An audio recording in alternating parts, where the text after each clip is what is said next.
back, guys, in part 4, and this is broke and retired. Reason why I'm broke and retired.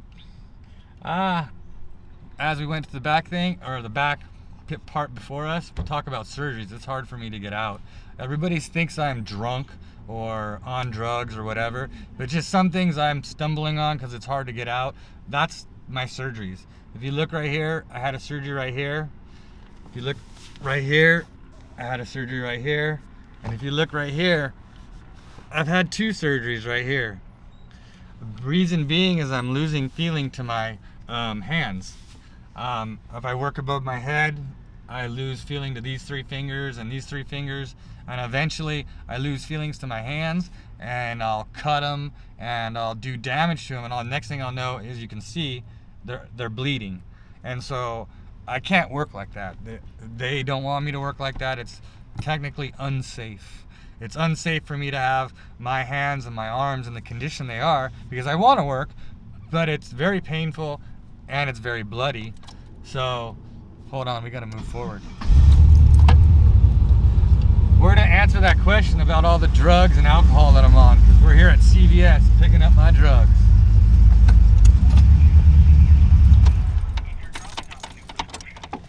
So after a successful surgery on this elbow, let's not talk about bad surgeries because tennis elbow surgeries do work.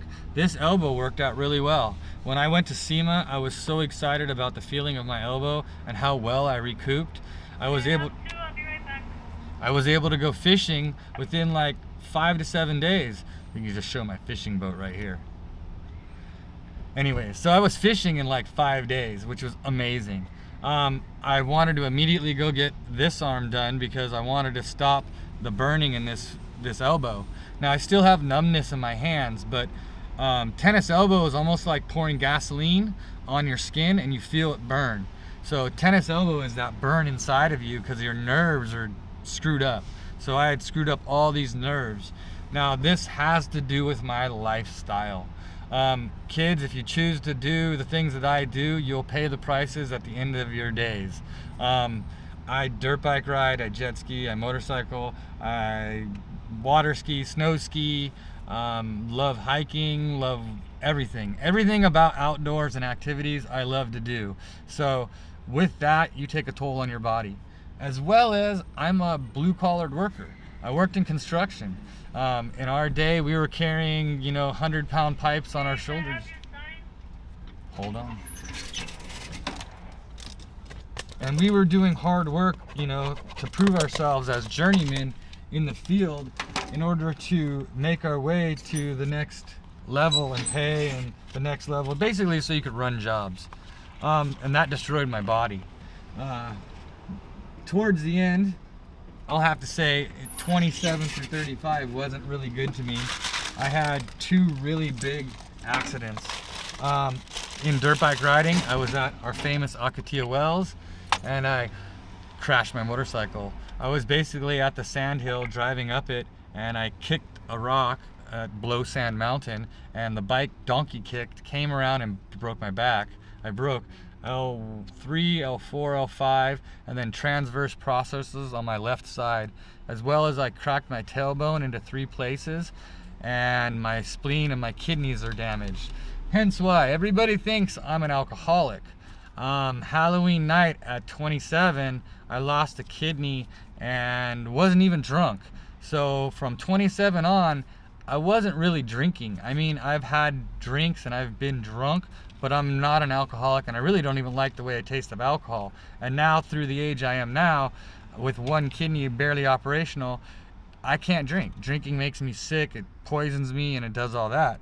So the only stuff that I'm on, and I'll show you guys medication-wise, and we just picked it up, is cream. This cream is good for my joints. It's like arthritis cream. And you're gonna love this one. And everybody can look this up. It's gabapentin. And it's like 100 kilograms of 1 capsule 3 times a day. And that's for the nerve damage. Now that gabapentin has different reactions to different people. It tends to make me tired. It tends to give me that stony look that you guys see. I would definitely say that's a gabapentin related deal. don't blame the weed. I'm a good stoner. Like, I could smoke weed all day long. You'd never be able to tell. But the gabapentin kind of gets to me. So for your comments below that say you're an alcoholic, you're a tweaker, blah, blah, blah, blah, blah. I've tried the dance, just never danced with anything for very long because I didn't get along with it. So I'm sorry guys, that's not me. But I have f***ed up my body bad enough that I'm broke. Officially by the state of California, I am now medically disabled, and not by choice. I would love to go back to work. I'd love to work tomorrow. I'd love to work a 9 to 5, but for the time being, I'm considered medically disabled with all the bad things that I got going on. No, not a bad thing, not a good thing. That makes me retired. I have time to make videos. I have time to go fishing. I have time to go to doctor's appointments. My biggest joke with everybody is the two things I do is I go fishing and I go to doctor's appointments on a regular. The rest of the stuff just comes and goes as I want to. So, back to that story.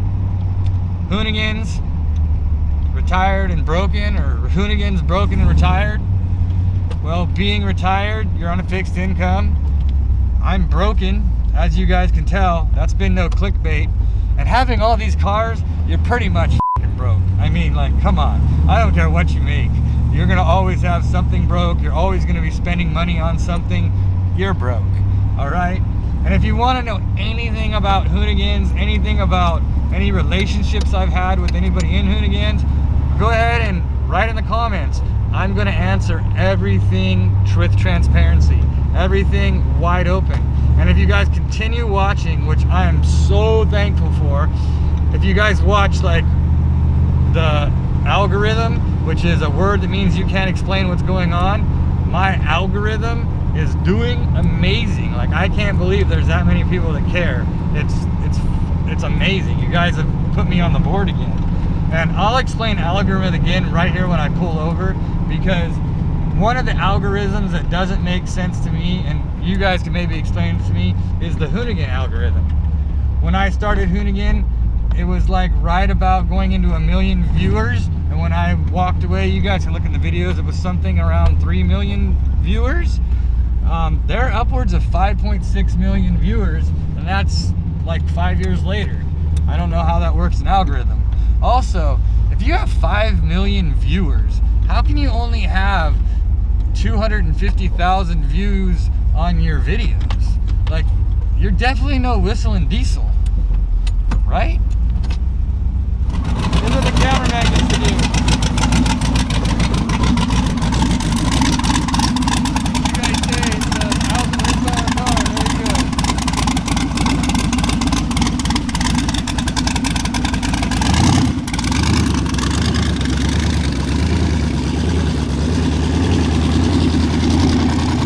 Yeah, so that was the other thing. Like, all the camera guys there, they barely got to do shit. They just got to sit behind a camera and do nothing. So from now on, like, I kind of want the camera people to do stuff. I like letting my camera people have fun. We're gonna use all the toys. So there goes Sucky. He's driving down the street in his first time driving a 1,000 horsepower car.